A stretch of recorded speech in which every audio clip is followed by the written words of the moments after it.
Working from a strong feeling of vision and purpose from the August gathering, the Community University Research Alliance, now retitled Activating Change Together for Community Food Security, got together for a one-day community workshop at Mount St. Vincent University to explore the opportunities, benefits, and supports needed for communities and community organizations to engage in the work.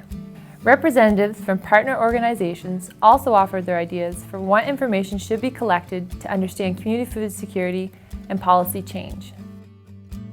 The day started with an introduction from Patty Williams of the Mount, one of the co-leads on the project.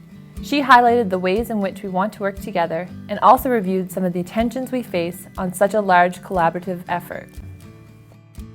Patty also introduced the hosts for the day, Rita McCulley from Capital District Health and Satya Raymond, the project coordinator. They welcomed the group with a group check-in. What are you looking forward to today? I'm Karen LeBlanc from Maggie's Place in Amherst, Nova Scotia, and I've been involved with this since the beginning. Roadmap is our headline. We're looking forward to where we're going, and we can see what's been behind us. So. Getting clarity on, in terms of ways that communities can be involved in this project, and just expanding our ideas around that. I think our title was like Trailblazers Set Off. For me, the headline would really be about the amazing potential for collective action in Nova Scotia. And we're looking forward to it including access and poverty issues as well, again. Christine Johnson from the Nova Scotia Food Security Network, the other co-lead on the project, then presented an overview of the research, knowledge mobilization, and action planning that we have ahead of us. Using Theory U as a guide, she outlined how the project might fit into that, giving a basic roadmap to our work over the next 5 years.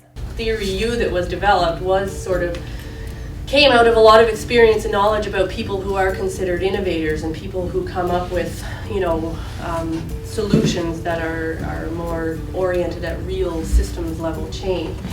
Time was then given to participants to have a short gallery walk around the room and take in all the details and all the illustrations. This included information on policy and the vision statement of the project. We then broke off into smaller groups scattered throughout the center for 3 rounds of World Cafe discussions to highlight the possible benefits for communities and investigate other ways that communities could be engaged in the research. At the end, hosts from the sessions reported back to the larger group. A key opportunity was education.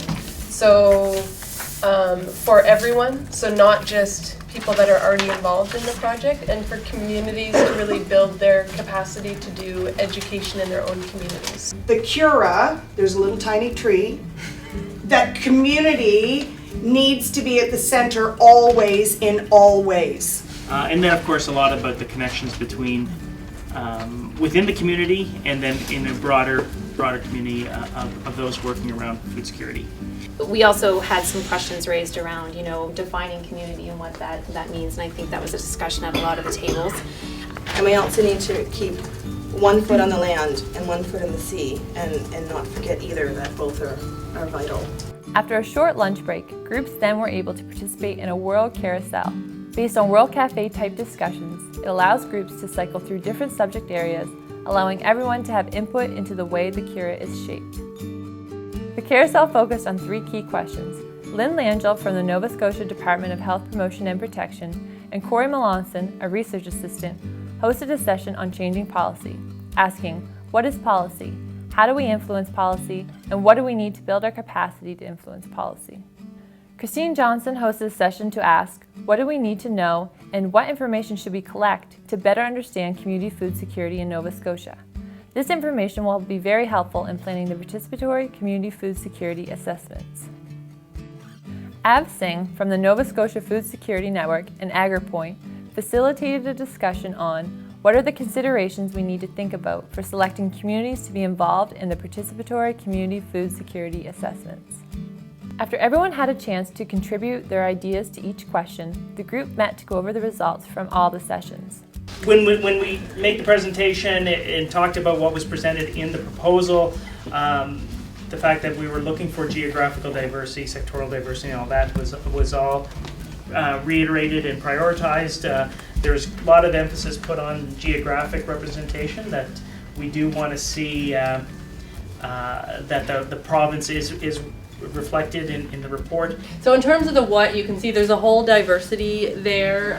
Some of the key highlights, we're obviously talking about wanting to know what's available, how it's grown, produced, how do people access food, what kind of services exist in the community. We want to know things like demographic data. We want to know, we want to know who's in the community and what are income levels and what are poverty rates. Part of that too was somehow kind of making policy change simple. So whether that's some kind of map like this of the Nova Scotia landscape, or thinking about, how is it that everyone can sort of connect to policy change? And I tried to pull that out of the group, and we came up with, role playing, or whether it's a video or something that folks can engage with around policy. Patty Williams then spoke to the group briefly about the next steps on the project. We're going to capture all the ideas of the day and use them to inform the participatory community food security assessments and the next phases of the research and action. The first way that these ideas will contribute to shaping the project is by informing the letter of interest process for communities to explore their interests in the opportunities with CURA and their criteria for determining where initial community food security assessments will happen in the province.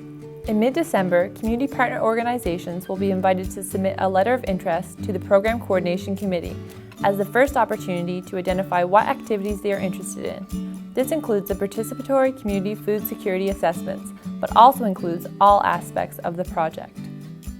In all, the day was very focused on making some real headway into shaping decisions into the research that we need to better understand community food security in Nova Scotia, the policies that relate to it, and how to activate change together.